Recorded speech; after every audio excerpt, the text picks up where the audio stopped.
नमस्कार विद्यार्थियों, मैं डॉक्टर अमित सिंह आपका अपना स्वागत करता हूं उड़ान द फ्लाई के यूट्यूब चैनल में। और आज हम लोग बातचीत करने जा रहे हैं जोरवे संस्कृति के संदर्भ में, जो कि ताम्रपाषाणकालीन संस्कृतियों में एक बड़ी महत्वपूर्ण संस्कृति है और महाराष्ट्र के क्षेत्र में संस्कृति पाई जाती है।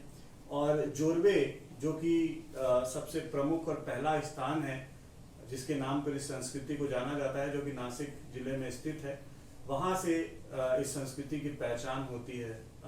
तो यहाँ पर हम इस मैप के माध्यम से पहले देखने की कोशिश करें कि कौन कौन से ऐसे प्रमुख स्थल हैं, कौन कौन से ऐसे इलाके हैं जहाँ से जोरवे संस्कृति की हमें जानकारियाँ प्राप्त हो रही है। तो दो क्लस्टर्स आप यहाँ पे देख सकते हैं, एक तो नासिक वाला रीजन है, ठीक है, और दूसरा जो है वो पुणे वाला रीजन है, जहाँ से हमें इन संस्कृतियों की जानकारी प्राप्त हो रही है। जैसा कि आप ये राउंडेड फॉर्म में देख सकते हैं, सालवदा है, बहाल है, टिकवाड़ा है, कोठे है, प्रकाश है, ये कुछ महत्वपूर्ण पुरास्थल हैं। इस संस्कृति को सालवदा संस्कृति के तौर पे भी कहीं कहीं पर पुकारा जाता है।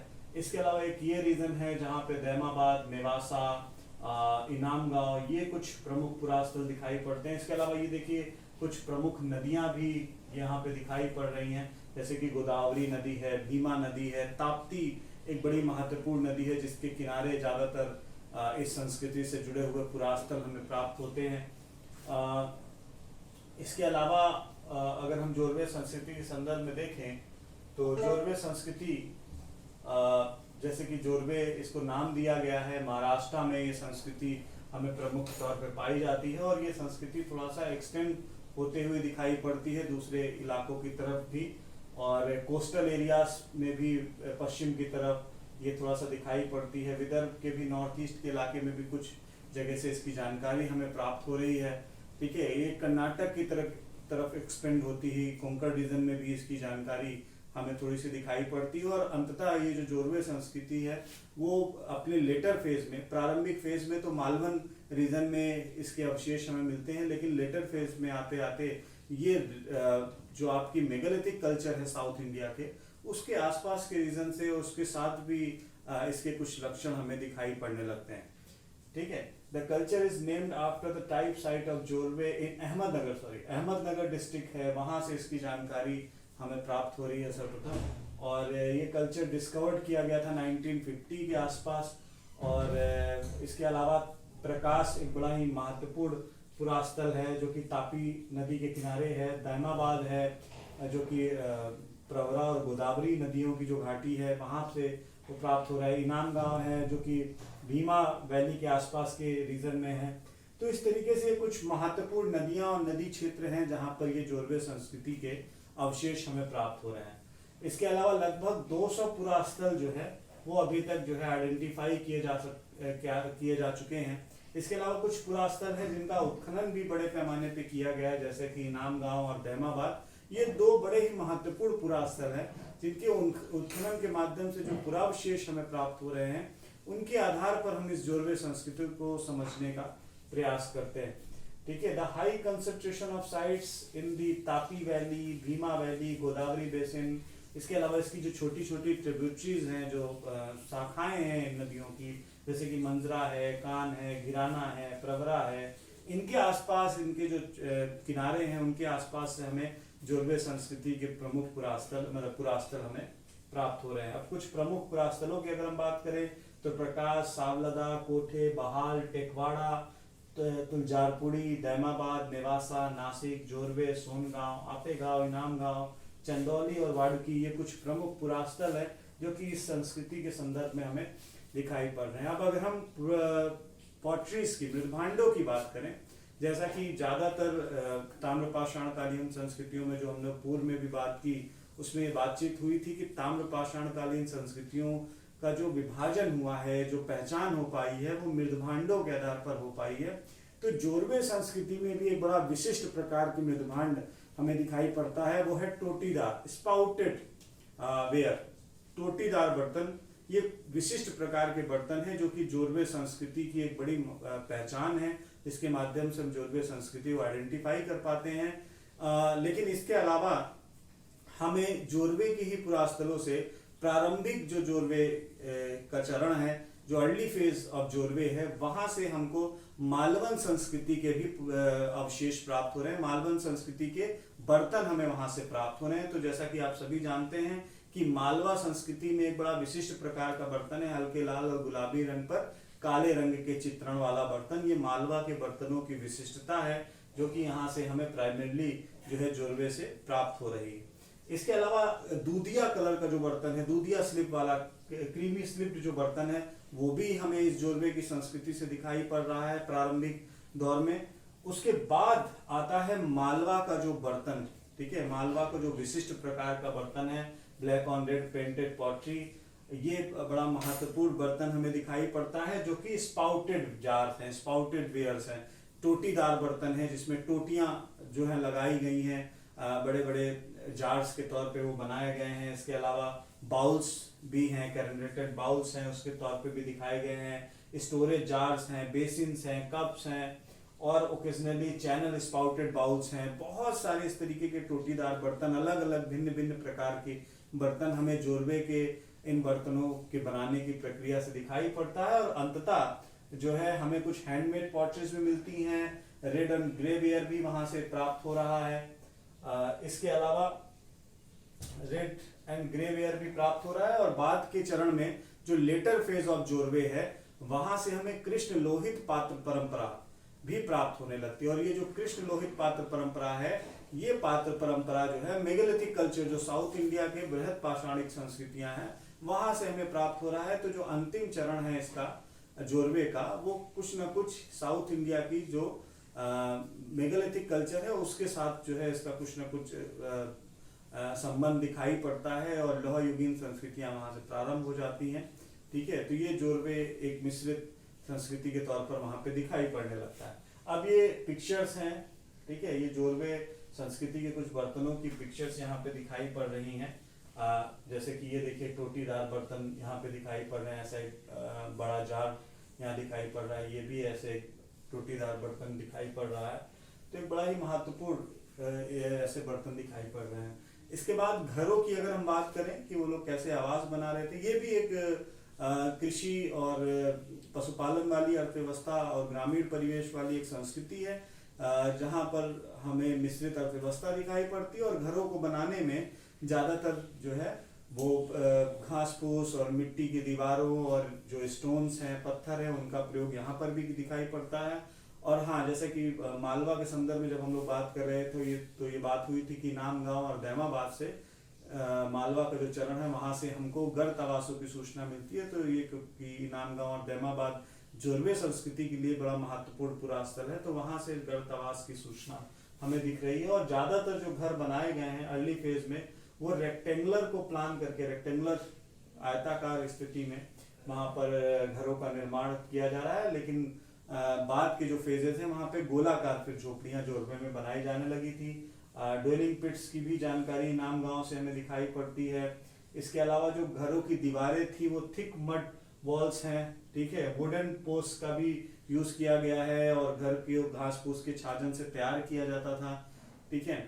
इसके अलावा the floor was rumped hard, floor को जो है तैयार किया जाता था बेहतर तरीके से, फर्श को। A circle structure in one of the houses was possibly meant to be a storage bin, और स्टोरेज बिन वगैरह भी वहां पर सर्कल स्ट्रक्चर में वहां पे दिखाई पड़ रहे हैं। These houses reveal features like a fire pit and चूल्हा एंड स्टोरेज बिन्स, ठीक है, स्टोरेज बिन्स और चूल्हे वगैरह के भी साक्ष्य हमें घरों से दिखाई पड़ रहे हैं।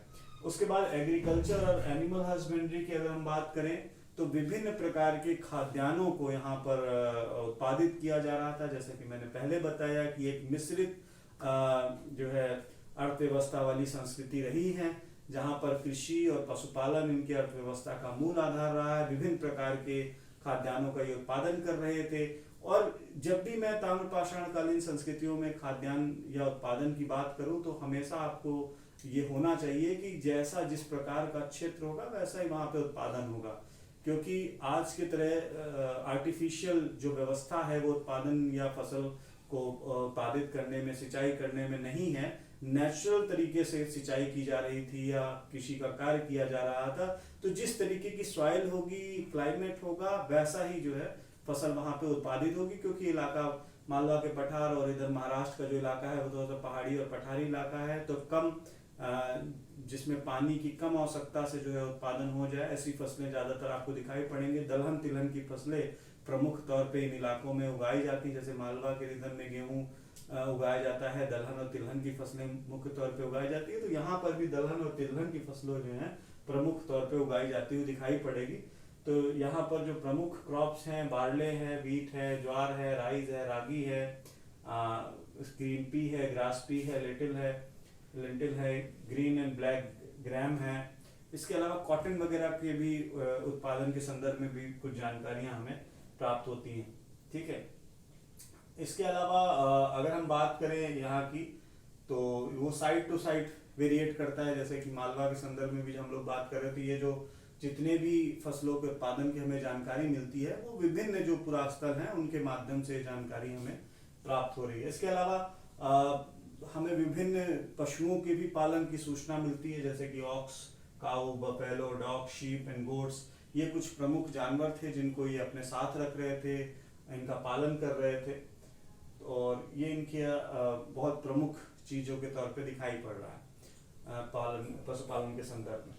इसके बाद उपकरण और कल्चर रिमेन्स की अगर हम बात करें कि और क्या क्या चीजें वहां से मिल रही थी, अवशेष मिल रहे थे, तो डिफरेंट टाइप्स के ब्लेड्स वहां पे हैं, माइक्रोलिथ्स वहां पे मिल रहे हैं, कॉपर आर्टिफैक्ट्स भी, तांबे के बने उपकरण मिल रहे हैं, बीड्स मिल रहे हैं, सेमी प्रीशियस स्टोन्स के बने हुए, कॉपर टॉयज दैमाबाद में मिल रहे हैं जिसकी फोटोज यहाँ पे लगी हुई हैं, स्टोन रबर्स हैं, muller, querns, grinding stone, hammer stone, ring stones, ये सारी चीजें यहाँ से भी मिल रही हैं जो कि इनकी मिक्स इकोनॉमी के बारे में बातचीत करती हैं। ये कुछ विशिष्ट चीजें हैं जो कि यहाँ से मिली हुई हैं इस जोरवे संस्कृति से। ये खिलौने हैं जो कि दैमाबाद से मिलते हैं। एक किसान को मतलब एक पेड़ के नीचे ये खिलौने प्राप्त हुए थे खेत जोतते समय, और ये खिलौने जो है लगभग तांबे के बने हुए और लगभग 60 किलोग्राम के आसपास हैं, जो कि महाराष्ट्र में प्रिंस वेल्स म्यूजियम के आसपास रखे गए हैं। ठीक है, इसके बाद अगर हम एक और चीज के बारे में चर्चा करें, वो है यहाँ का बरियल सिस्टम और रिलीजियस बिलीफ। ठीक है, बरियल सिस्टम की जो जानकारी वैसे तो इनाम गांव दैमाबाद से हमें है, थोड़ा बहुत मालवा के साथ भी रिलेट करती है, लेकिन जोरवे संस्कृति में ये प्रमुख तौर पे दिखाई पड़ रही। यहाँ पर जो लोग थे वो सवाधान का प्रयोग कर रहे थे, अपने लोगों को दफनाने का प्रयोग कर रहे थे, दफना रहे थे लोगों को मर जाने के बाद, और उस प्रक्रिया को हम समाधान की प्रक्रिया कहते हैं। कलश समाधान का यहाँ प्रयोग मुख्य तौर पर खासकर बच्चों के जो कंकाल प्राप्त हुए हैं उनमें दिखाई पड़ता है। ठीक है, इसके अलावा जो कोंकण का रीजन है नीचे का, वहां पर एक मान्यता ये थी कि ये लोग अपने लोगों को जब दफनाते थे तो उनको पैर काट देते थे। तो एक हो सकता है एक विचार उनके दिमाग में रहा हो, कोई ऐसी ट्राइब रही हो जो इस कल्चर को मानती थी और इस तरीके की प्रैक्टिसेस भी कर रही थी। तो अलग अलग टाइप के बरियल सिस्टम जो है हमें वहां से दिखाई पड़ते हैं, और लोगों को दफनाने, अपने लोगों को उनका अंतिम संस्कार करने की परंपरा हमको जो ताम्र पाषाण कालीन संस्कृति उसमें जोरवे में ही प्रमुख तौर पर दिखाई पड़ता है। इसके अलावा कायथा, आहड़ और मालवा में भी बहुत कम मात्रा में इसकी जानकारी मिलती है। जो प्रमुख तौर पर अंतिम संस्कार की प्रक्रिया की जानकारी है वो हमें जोरवे संस्कृति से ही मुख्य तौर पर दिखाई पड़ती है। ठीक है, चाइल्ड बरियल्स यहाँ पर मिले हुए हैं उन्स कलश के तौर पर, और जो एडल्ट्स थे उनको जो है पैर, जैसा कि मैंने बताया कि पैर तोड़ करके दफनाने के साक्ष्यों पर मिलते हैं, और शायद ऐसी कोई मान्यता थी उनके अंदर कि मर जाने के बाद भी व्यक्ति जो है कब्र से बाहर आ सकता है या जा सकता है।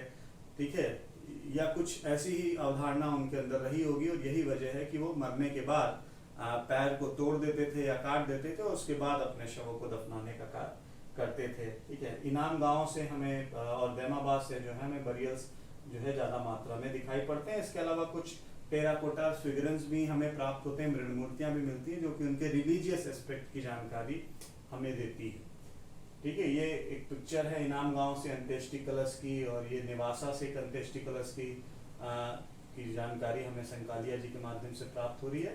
तो अब हम बात करेंगे इसकी क्रोनोलॉजी की। तो जोरवे संस्कृति की जो क्रोनोलॉजी है वो लेटर, मेच्योर और अर्ली, मेच्योर और लेटर फेज को मिला करके पहले तो 1600 से 1000 ईसा पूर्व के आसपास हम मान सकते हैं, लेकिन जो उसका लेट फेज है वो 700 ईसा पूर्व के आसपास माना जाता है।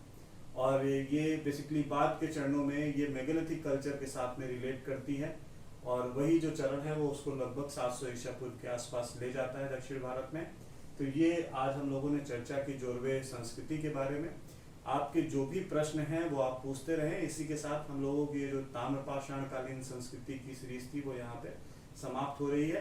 अब इसके आगे के चरण में हम लोग अपने जो बचे हुए टॉपिक हैं उसको जल्दी से जल्दी पूरा करेंगे, और जो भी प्रश्न है वो आप कमेंट से के माध्यम से पूछें, और अपने एग्जाम की तैयारी करते रहें, लिखते पढ़ते रहें, और जल्दी आपसे फिर एक नए लेक्चर में मुलाकात होगी। धन्यवाद।